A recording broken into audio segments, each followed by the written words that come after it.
everyone, welcome back to 1001 Thoughts. This episode, I'm reviewing How to Train Your Dragon: The Hidden World. This will be a spoiler-free review because I did see the movie early and it doesn't come out until February 22nd. But let's take a look at the trailer. There were dragons when I was a boy. Where they went, only a few know.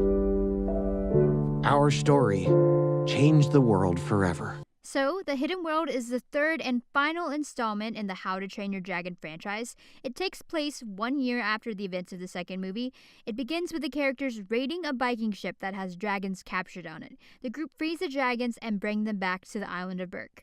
But Berk is facing a crisis. They have too many dragons and not enough space for the humans and the dragons to live. But Hiccup remembers that his dad told him about this hidden world where all the dragons originated from. He decides that for the best of the village, they all need to move themselves and their dragons to the hidden world. So the main villain of this movie is a dragon hunter named Grimmel. He's killed every Night Fury except Toothless and a new female Night Fury who Astrid names the Light Fury. The whole story is the group trying to protect the dragons and staying away from Grimmel. They begin their journey to find the hidden world. The movie also has a little romance between Toothless and the new Light Fury. It was really cute to see him trying to woo her. There's some pretty funny comedic moments in there. And I really did enjoy this as a final story for the series. It's comedic, heartwarming, and definitely action-packed. There were some moments where I was on the edge of my seat just going, oh my goodness, what's happening? And there were some great quips between the secondary characters that young children wouldn't understand, but definitely great for adults. I don't really remember any specifically, but I definitely remember laughing and thinking, wow, if I was a kid watching this movie, I would not understand this. I really think they used Tough Nut well, which is one of the twins. They just had this running gag about him having a beard the whole movie. It was just really hilarious. And in this movie, he's sort of Hiccup's right-hand man and definitely adds some much-needed comic relief.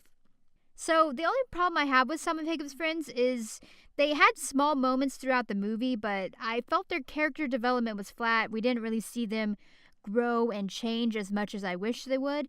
And also, Hiccup's mom, Valka, who you meet in the second movie, I wish that she had more moments in the movie with Hiccup and more of an influence on his decisions throughout the movie, because I feel a lot more of the plot had to do with these flashbacks with Stoic than her, and that was kind of unfortunate because, you know, in the whole movie, the second movie, it was like, she's dead, and then they realized that she's not dead, so I wish they would have just used her a little bit more. Astrid definitely plays a big part of Hiccup's development in this movie, but I feel that she's lost some of her agency from some of the other films. You know, she is this Viking warrior girl, but in this movie she feels like she kind of plays second fiddle to Hiccup, which is sort of unfortunate because she brings up really great ideas, but when Hiccup kind of says, no, let's go this way, she kind of just turns around and says, okay, I'll listen to you, which I wish she didn't, because in the first two movies it felt more that she was, you know, going against him and saying like, hey, look at this is a good idea and this is better.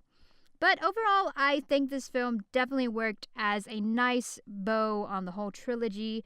It just really made this story have a nice little finish to it. Hiccup and Toothless have a bunch of great moments, and of course, like I said, there were so many funny moments throughout the movie. It's seen in the trailer, but Hiccup tries to help Toothless woo the Light Fury, and those moments are just so hilarious because he just felt so bad, but you know, he tries his best and his heart's there. There are also touching moments with Hiccup and Toothless, and they both have to make decisions that are going to affect what happens to the future of them. I'm not going to spoil anything, but you know that that's in there. I think this movie did a good job of highlighting Hiccup's leadership and his willingness to be chief, because in the first movie his dad was like, you need to be a good dragon hunter in order to be the leader of this village, but he's like, no, Dad, this is not how I want to go. This is the route I want to take. So this movie really helped him find his voice and give him more agency to his character, which I definitely liked. And, you know, he definitely glowed up between these movies. You know, we got some long bottoming going on here. You know, his character design, he just really shows that, hey, this is the leader of this village. He's going to protect the people no matter what. So, like I said, this movie is a really fun movie, whether you're a kid or you're an adult. And if you just have nostalgia about How to Train Your Dragon franchise, this is honestly one of the best franchises I think DreamWorks has. Also, the animation in this one is just so good. Like, even from the first movie to this one now, you just see how much animation has developed. It really just is a visual masterpiece. It is in theaters February 22nd. I hope you all enjoy it. See you all in the next video.